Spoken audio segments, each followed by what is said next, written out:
South কোরিয়াতে যারা EAP প্রোগ্রামের মাধ্যমে যেতে চাচ্ছেন তাদের জন্য গুড নিউজ হচ্ছে বেশ কিছু ইউনিভার্সিটিতে এই সপ্তাহের ভিতরে কিন্তু আপনাদের অ্যাপ্লিকেশন শুরু হয়ে যাবে। এর ভিতরে অন্যতম একটি ভালো ইউনিভার্সিটি হচ্ছে কিয়াংসাং ইউনিভার্সিটি। এই কিয়াংসাং ইউনিভার্সিটির অ্যাপ্লিকেশন কিন্তু 5 ডিসেম্বর থেকে শুরু হতে যাচ্ছে এবং এটির অ্যাপ্লিকেশন চলবে 12 ডিসেম্বর পর্যন্ত। এখানে আইএলসে খুবই কম একটি স্কোর লাগে, আপনি 4 স্কোর হলে অ্যাপ্লিকেশন করতে পারবেন, কারো যদি বেশি থাকে সেটা দ্যাটস গুড, বাট আপনি 4 হলেই কিন্তু এখানে অ্যাপ্লিকেশন করতে পারবেন।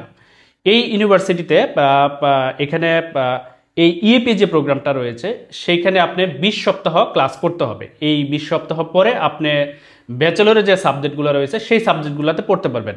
এখন ব্যাচেলরে আপনি কি সাবজেক্ট এখানে পড়তে পারবেন, এর ভিতরে রয়েছে global business administration, global hospitality management, global Korean studies, global mechanical design engineering and global IT engineering. এই সাবজেক্টগুলোতে আপনি পড়তে পারবেন। এখানে আপনাকে অ্যাপ্লিকেশন ফি দিতে হবে 6,000 টাকা এবং টিউশন ফি দিতে হবে 2,90,000 টাকা। আরেকটি ফি রয়েছে সেটি হচ্ছে ইন্স্যুরেন্স ফি, এটি 6,500 টাকার মতো পড়বে এবং এখানে যেতে হলে আপনাকে ব্যাংকে 15 লক্ষ টাকার মতো দেখাইতে হবে এবং সেটার ম্যাচুরিটি হতে হবে 2 মাসের মতো।